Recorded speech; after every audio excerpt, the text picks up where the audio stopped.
Zubimendi rumours continue to fuel the Arsenal transfer window, so we're here to discuss it. Not because these rumours aren't to be taken seriously. We in fact know that Arsenal are legitimately interested in Zubimendi. It's not been the first time. Last January they were really interested, and rumours continue to, like I said, fuel the Arsenal transfer world. What we do want to discuss is why this transfer makes sense, even if it is looking ahead to July. Everyone's talking now, and I hear it, but sometimes there are opportunities to get ready, to get ahead of the game, like we saw with Rice last year to a degree. Yes. And this might be another midfield that Arsenal are doing a similar thing with. Stay tuned as well to the end of this video. We're going to talk about Tavares and a legitimate outgoing that could fuel something in terms of incomings this window as well. So lots to discuss, Sess. But let's start with the Zubimendi stuff, because like I can't lie to everyone listening here, right? I'm not going to sit here and go, oh, Zubimendi, he's close. Lots of really, it's everyone, Yeah, waiting for the here we go. It's all like that. Any second now.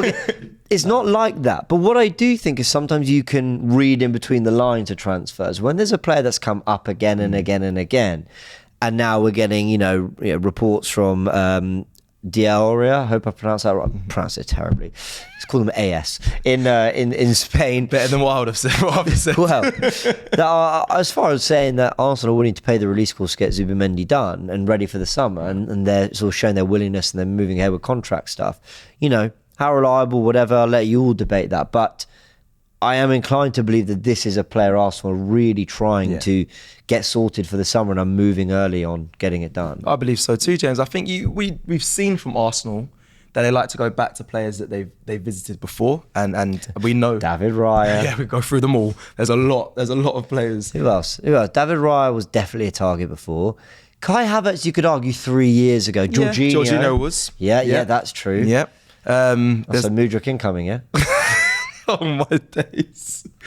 Some of you listen, you never know. But listen, Arteta loves to save a player, is all I'm saying. He loves to go, well, you're failing over there. Come here. But, yeah. So we know he likes to revisit his initial targets. Martin Zubimendi was definitely one. We know that I know Arteta wanted to, pay his release clause back last January. So something that, they looked at. And if I'm honest, for me as well, listen, I'm not going to say I'm an expert on Martin Zubimendi, but similar qualities to me of Jorginho, a bit more athletic when it comes to, just getting around the pitch and whatnot. But they have similar qualities. So when you see Jorginho, you see Zubimendi, you saw Jorginho come in, it made kind of sense. So it's a player that, you want my honest opinion, would be happy with signing in the summer. And you brilliantly brought it up by saying, we looked at Declan Rice in January, ended up getting him in the summer. That I believe that was 100% true, that we made it very clear we wanted Declan Rice. Well, let's give some credit where it's due. Some people at AFTV were saying early on, I'm hearing that this is really on. Yeah. And that proves that the work went in for Rice quite early. 100%. Are we looking at a similar thing maybe? I believe so. I feel like the same sort of energy that we're seeing, not just online, because you're right, I mean, there were some people that may knew some certain things, but I think online you're seeing a lot of this with Martin Zubimendi. It seems very real. It makes sense for Arsenal as well. But like I mentioned before, if you want to ask me how I feel, if we bring on Onana as well, this looks like a very good bit of business for Arsenal, in my opinion, especially when you look at Thomas Partey's injury history, and it seems like the club, I'll be honest, I feel like they've been looking at midfielders for a while. I feel like they weren't, all this striker talk. Every summer. It's midfield, which may get frustrating to many fans listening and watching this, but it seems like Arsenal seem to always want to address that position. And with Partey's injury, I feel like from what I've seen as well, midfield is their priority. So it would be nice to see an Onana and Zubimendi. We are focusing on Zubimendi in this video. Now. I am getting greedy, but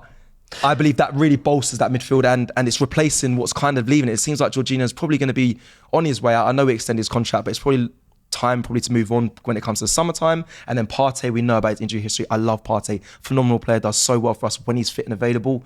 But I believe the club are looking at replacements for that section of the midfield, and that is reason why I think these rumours are very true. And quickly, just before we move on, it's kind of true, and you know how the internet works. As soon as we link to Zubimendi, people all online, all the stats. We got whoscored.com released something on X just as soon as the Zubimendi links came about just a few minutes ago, saying he has won possession in the midfield third more times at 197 times than any other player since the start of 2022-2023 in La Liga season. Which is a really interesting stat, because you're talking, he is predominantly, so for anyone who doesn't know who he is, listen, I'm no expert, but I can tell you he's a defensive midfielder. He's very good on the ball. Very good. I don't think his skill set is limited to just sitting in front of the back four. Now, when I talk about Jorginho, I think Jorginho's a really good passer, but I wouldn't really dare move him to a 10 or an 8. I think he does this thing as a 6. Zubimendi do the 8.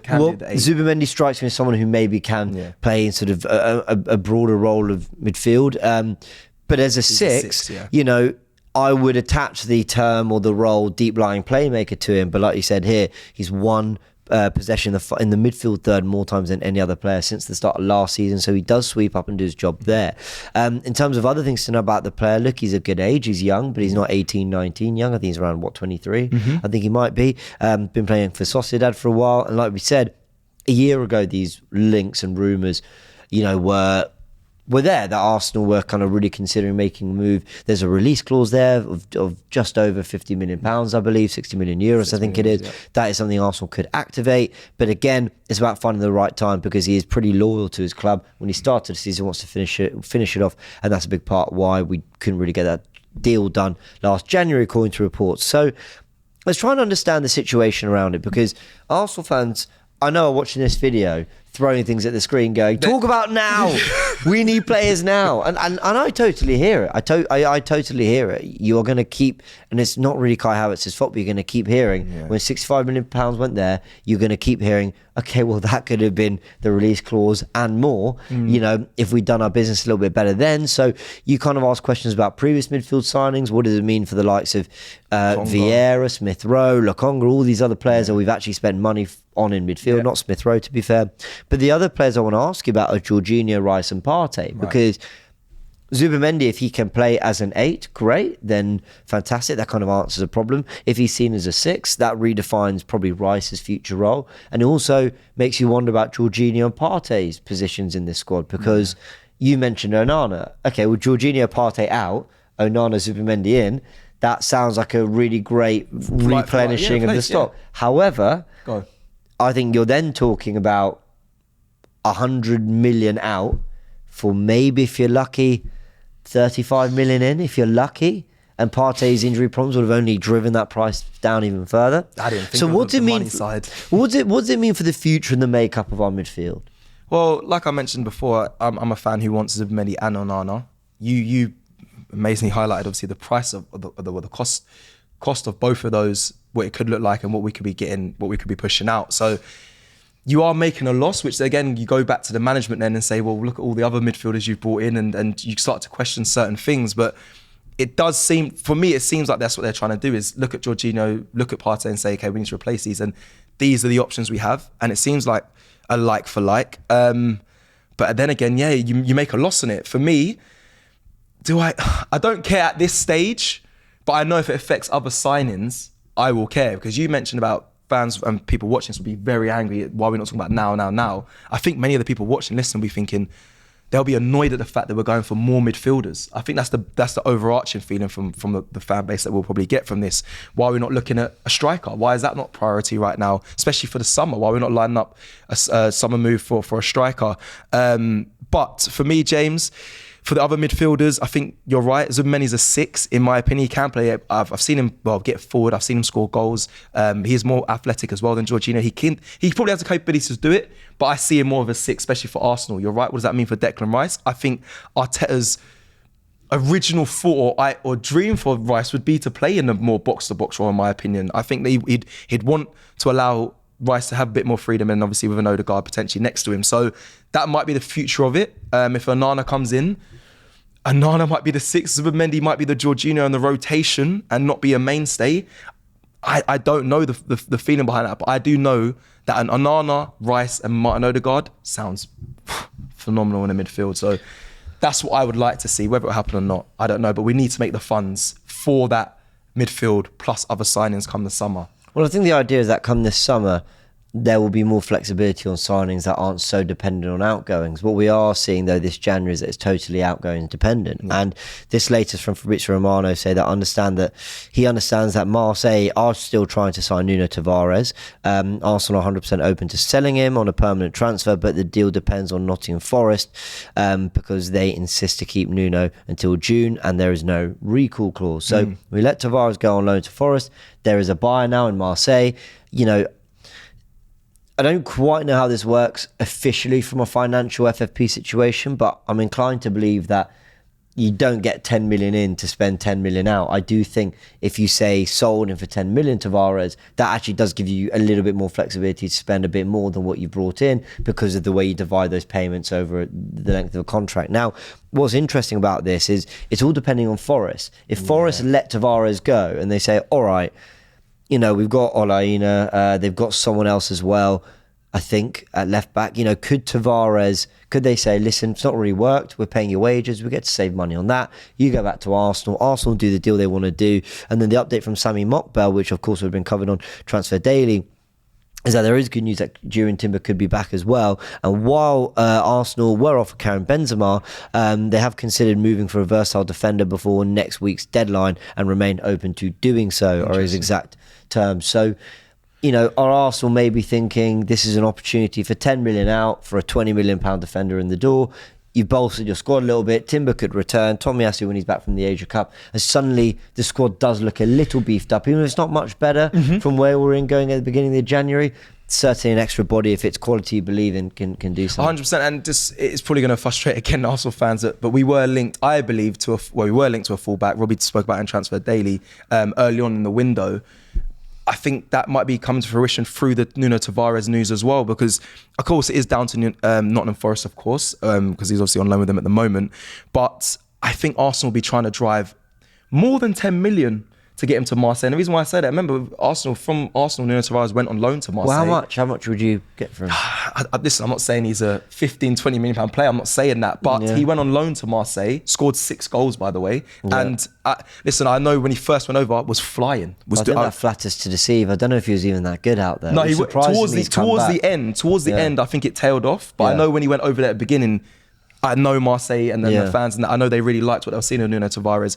Does that drive his price? They know what they're buying. It's like when we trialled Martin Odegaard and we bought him in the end. I think that might give you a bit of leeway to say, look, a bit more than 10 million. Now listen, I don't know if he's valued higher than that, but I know Arsenal will try and make a bit more money to bring in, like you said, maybe a 20 million pound fullback, whoever that is, I don't know, or defender that's versatile across the back four. We'll have to see. We will wait and see. I went into this window very much thinking, I think I said for Arsenal, that I just don't see this happening. I don't see a deal for a defender, nor do I really see anyone coming in. I didn't think a striker. As the window's gone on, it's been so quiet. It sounds crazy because it's been so quiet, so I should be more confident nothing's going to happen. I weirdly think that Arsenal might pull out the kind of Tomiyasu signing we pulled out a couple summers back, where there were no links, and then on the day it was Arsenal are looking to sign Tomiyasu 18 million. And you know, I think they might see it as, look, a defender who can do a job. Defenders don't come at quite the price of a striker or an attacking midfielder, 100%. Or those more high profile positions. A fullback might come in that they just think, they can absolutely do a job and bolster the squad. Cedric, you know, that move away hasn't been confirmed, likely will be. We know the links are there on any. Tavares could be another. If you're bringing even 15 million in, that might give Arsenal a little bit of leeway to do something. So my prediction is that Arsenal might do a little something on deadline day, but I don't think it's going to be anything particularly transformative. On Zubimendi, I believe there's something in this. I believe Arsenal are really looking at Zubimendi. Intelligent player as well, by the way, which we know Arteta loves his intelligent players on the pitch, so he's definitely one of those. And again, the frustrations will be high because Havertz, Vieira, you mentioned. Sure. There's so many midfield options that were hits or misses, depending on how you feel, that it will throw some question marks up there. But yeah, we will see. Everyone let us know in the comment section below what you make of Zubimendi. Tavares, what kind of price tag should Arsenal be looking at, and then who should they be bringing in? Let us know some suggestions. Maybe we can do a player profile on them or something. Any fullbacks out there that you think Arsenal are missing a trick, go get it done. I'd love to know your thoughts and feelings. Just to reiterate, Zubimendi links, not even just links, there are reports coming from, you know, really high profile reporters out in Spain.